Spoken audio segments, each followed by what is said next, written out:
कितने ही सगे हों, इन तीन लोगों पर कभी विश्वास नहीं करना चाहिए। एक समय की बात है, मध्य देश में एक बहुत ही सुंदर नगर था। उस नगर में एक चोर रहता था जो छोटी मोटी चोरी करके अपने परिवार का पालन पोषण करता था, लेकिन उस चोरी के धन से उसके परिवार का पूरी तरह से खर्च नहीं चलता था। एक दिन उसने सोचा, पाप तो पाप होता है, चाहे छोटा हो या बड़ा। मैं चाहे छोटी चोरी करूं या बड़ी, रहूंगा तो चोर ही। पकड़े जाने पर दंड भी उतना ही मिलेगा, तो क्यों ना मैं बड़ी चोरी करूं। ऐसा निश्चय करके उसने उस नगर के राजा के खजाने को लूटने की योजना बनाई। रात होने पर वह राजमहल में घुस गया। किसी तरह वहां पहुंचा जहां राजा का खजाना था। वहां पहुंचकर उसने देखा कि खजाने पर कई सैनिक पहरा दे रहे थे। सख्त पहरा देखकर चोर को लगा, इनकी आंखों में धूल झोंकना बहुत कठिन काम है। ये तो साक्षात काल पहरा दे रहा है। अगर मैंने चोरी करने की कोशिश की तो शायद जीवित नहीं बचूंगा। यह सोचकर वह उल्टे पांव लौट पड़ा। लौटते समय उसने सोचा, खाली हाथ लौटने से तो अच्छा है कि कुछ ना कुछ तो यहां से ले ही चलूं। मेरा यहां आना व्यर्थ नहीं होना चाहिए। चोर के दिमाग में विचार आया, राजा के शयन कक्ष में जाना चाहिए जहां राजा सोता है। शायद इस समय राजा अपने कपड़े उतारकर सो गया होगा। मैं राजा के राज वस्त्र चुरा कर ले आऊंगा और उन्हें पहनकर आसानी से धन चुराकर यहां से निकल जाऊंगा। पहरेदार को लगेगा कि मैं राजा हूं, तो वे मेरे रास्ते में नहीं आएंगे और मेरा काम आसान हो जाएगा। ऐसा निश्चय करके चोर राजा के शयन कक्ष के पास पहुंच गया।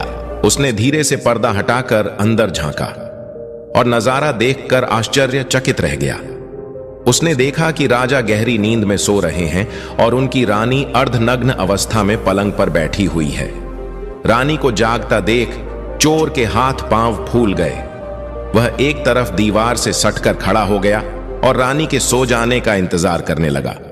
थोड़ी देर बाद फिर उसने पर्दा हटाकर देखा कि रानी सोई हैं या नहीं, क्योंकि रानी सो जाए तो राजा के वस्त्र चुराए जाएं।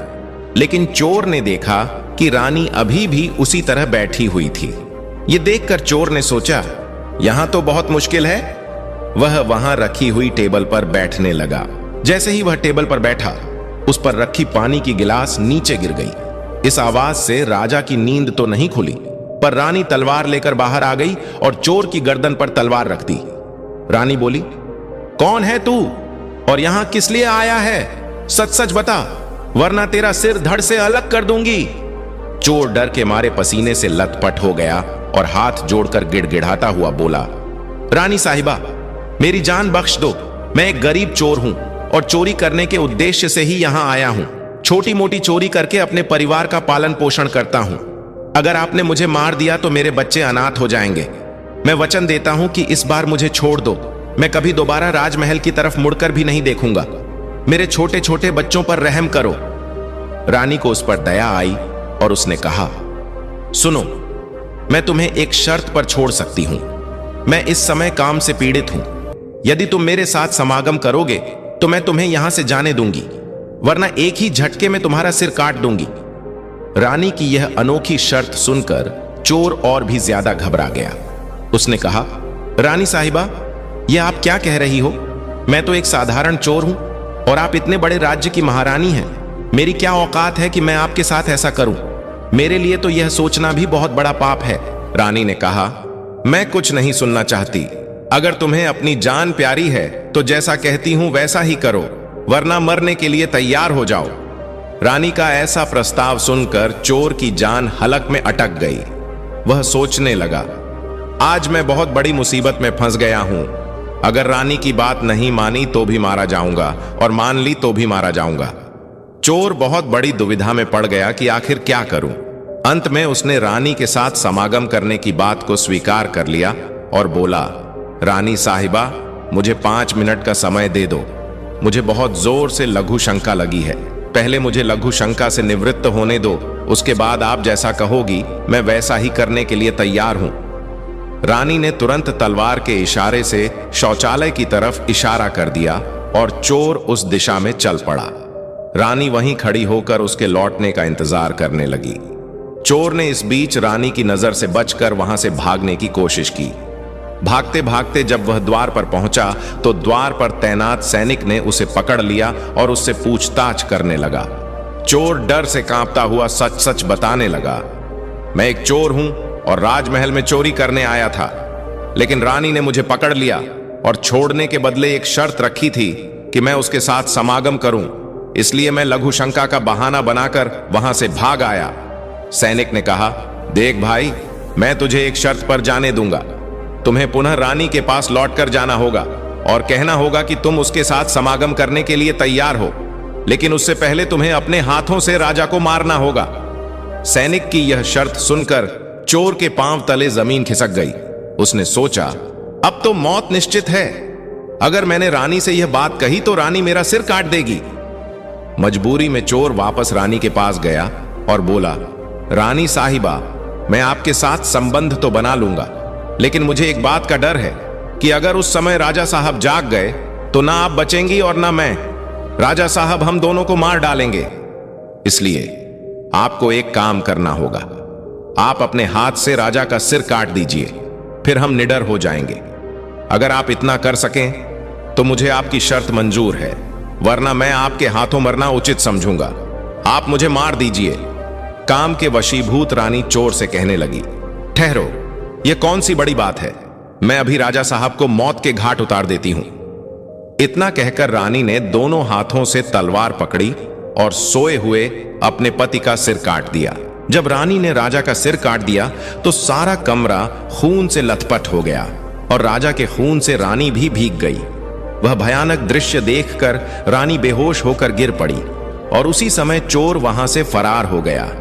सुबह राजमहल में शोर मच गया कि कोई राजा साहब को मार गया, मगर राजा को मारने वाले का कोई पता नहीं चल पा रहा था।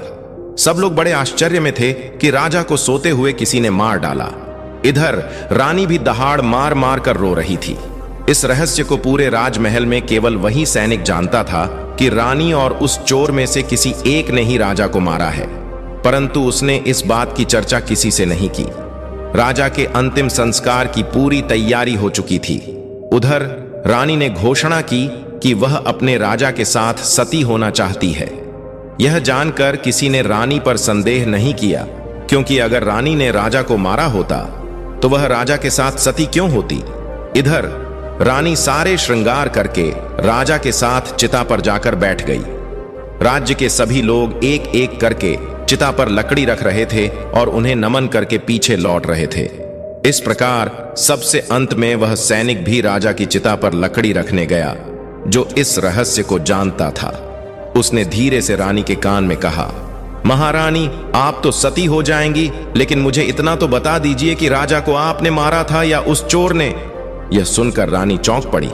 वह समझ गई कि इसका मतलब इस भेद को यह सैनिक भी जानता है। रानी ने कहा, सुनो, राजा को ना तो मैंने मारा है ना उस चोर ने। अगर तुम्हें यह जानना है कि राजा को किसने मारा है तो तुम नगर से बाहर उत्तर दिशा में जो जंगल है उसमें चले जाओ। वहां एक कुटिया में एक बुढ़िया रहती है, वह तुम्हें इस रहस्य को जरूर बता देगी। सैनिक को यह रहस्य जानना था, इसलिए वह अगले ही दिन रानी के बताए अनुसार जंगल में चला गया। जंगल में पहुंचने पर उसे वह कुटिया दिखाई दी जिसमें वह बुढ़िया रहती थी। सैनिक उस बुढ़िया के पैर पकड़कर बोला, मां जी, मैं एक रहस्य जानने के लिए आपके पास आया हूं। राजा साहब की हत्या किसने की, मुझे बताइए। बुढ़िया मां ने कहा, बेटा, अगर तुझे यह रहस्य जानना है तो तुझे एक काम करना होगा। मेरी कुटिया के बाहर एक बकरा बंधा हुआ है, तू अपनी तलवार से उसका सिर काट दे। सिर कटते ही बकरे की दाढ़ वहीं गिर जाएगी और उसका सिर हवा में उड़ने लगेगा। फिर तुम उस बकरे के सिर के कान पकड़कर लटक जाना। वह बकरे का सिर तुझे जिस जगह पर ले जाएगा वहां पहुंचकर तुझे तेरे सवाल का जवाब मिल जाएगा कि राजा को किसने मारा है। अब सैनिक ने वैसा ही किया। कुटिया के बाहर जो बकरा बंधा हुआ था, सैनिक ने उसका सिर काट दिया। सिर कटते ही वह हवा में उड़ने लगा। उसने झपटकर बकरे के दोनों कान पकड़ लिए।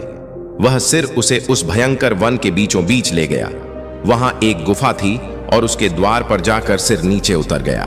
सैनिक सोचने लगा, इस जंगल में कोई भी इंसान दिखाई नहीं दे रहा। यहां कौन मुझे राजा की मौत का रहस्य बताएगा। यह गुफा एक राक्षस की थी, जिसमें वह राक्षस और उसकी एक बेटी रहते थे। शाम हो गई थी और राक्षस अपने भोजन के लिए बाहर गया हुआ था। गुफा के अंदर उसकी बेटी मौजूद थी। जैसे ही राक्षस कन्या को किसी मनुष्य की गंध का एहसास हुआ, वह द्वार पर निकली। उसने देखा कि एक हट्टा कटा नौजवान गुफा के बाहर खड़ा है।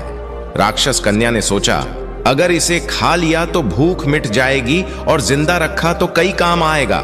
राक्षस कन्या ने तुरंत एक सुंदर लड़की का रूप बनाया और उसके सामने आ खड़ी हुई।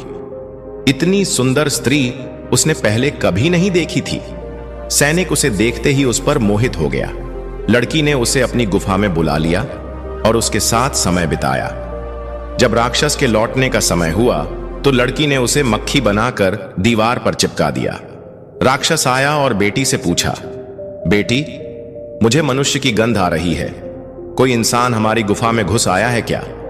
बेटी ने बहाना बनाते हुए कहा, पिताजी, कैसी बातें कर रहे हैं? हमारे होते हुए कौन यहां आने की हिम्मत करेगा? मैं तो उसे कच्चा चबा जाऊंगी। इस तरह उसने राक्षस को गुमराह कर दिया। राक्षस कन्या रोज रात में उसे इंसान बना देती और दिन में मक्खी बनाकर दीवार पर चिपका देती। कई दिन बीत गए और अब सैनिक को अपने परिवार की याद सताने लगी, लेकिन वह राक्षस कन्या के चंगुल से निकल नहीं पा रहा था। एक दिन उसे मौका मिल गया और वह रात में वहां से भाग निकला। भागते भागते कई दिनों बाद वह अपने नगर पहुंच गया। अपने घर पहुंचकर उसे बहुत खुशी हुई। अपने बच्चों से मिलकर वह बहुत प्रसन्न हुआ। वह सोचने लगा, अच्छा हुआ जो मैं वहां से चला आया, ना जाने कब तक वह मुझे मक्खी बनाकर वहां रखती। इस तरह उस सैनिक के अपने घर पर रहते हुए काफी दिन बीत गए। एक दिन उसे फिर उस लड़की की याद आई। अब तो दिन रात वह उसके ख्यालों में खोया रहता। उसकी सुंदरता को याद कर उससे मिलने की इच्छा करता। उसके बिना ना खाना अच्छा लगता, न पीना। हर समय यही सोचता था कि उससे किस तरह मिलन होगा। सैनिक उस राक्षस कन्या से मिलने के लिए तड़पने लगा और उसने फिर से उसके पास जाने का निश्चय किया। उसने सोचा, पिछली बार तो मुझे उस बुढ़िया ने वहां पहुंचा दिया था, लेकिन अब मैं वहां से भागकर आया हूं, इसलिए मुझे रास्ते का भी ज्ञान नहीं है। क्यों ना एक बार फिर उस बुढ़िया की सहायता ले लूं। ऐसा सोचकर वह उस बुढ़िया की कुटिया पर पहुंच गया और हाथ जोड़कर बोला, हे माता, एक बार मुझे फिर से उसी स्थान पर भेज दो जहां पहले भेजा था। अब वह सैनिक राजा की हत्या का रहस्य भूल चुका था। राक्षस कन्या से मिलने की बेचैनी उसके अंदर बढ़ती जा रही थी। बुढ़िया समझ गई कि यह काम के वशीभूत है। उस बुढ़िया ने कहा, बेटा, पहले तो मेरे पास एक बकरा था जिसके कान पकड़कर तुम वहां चले जाते। अब तो वह भी नहीं है। अब मैं तुम्हें कैसे पहुंचाऊं? तब सैनिक ने कहा, हे माता, मैं जीवन भर आपका गुलाम रहूंगा। एक बार उस लड़की से मुझे मिला दो। बुढ़िया ने कहा, बेटा, मैं तुझे मिला तो दूंगी, पर इसके लिए तुझे अपने बेटे को मेरे पास लाना होगा। सैनिक बोला, यह कौन सी बड़ी बात है? इतना कहकर सैनिक अपने बेटे को बुलाकर ले आया। बुढ़िया ने कहा, बेटा, जिस तरह तुमने बकरे का सिर काटा था, उसी तरह तुम अपने बेटे का सिर भी काट देना। फिर उसी तरह इसका सिर भी हवा में उड़ने लगेगा। तुम इसका सिर पकड़ लेना और यह तुम्हें उसी स्थान पर पहुंचा देगा। काम के वशीभूत वह सैनिक अपने बेटे का सिर काटने के लिए तैयार हो गया।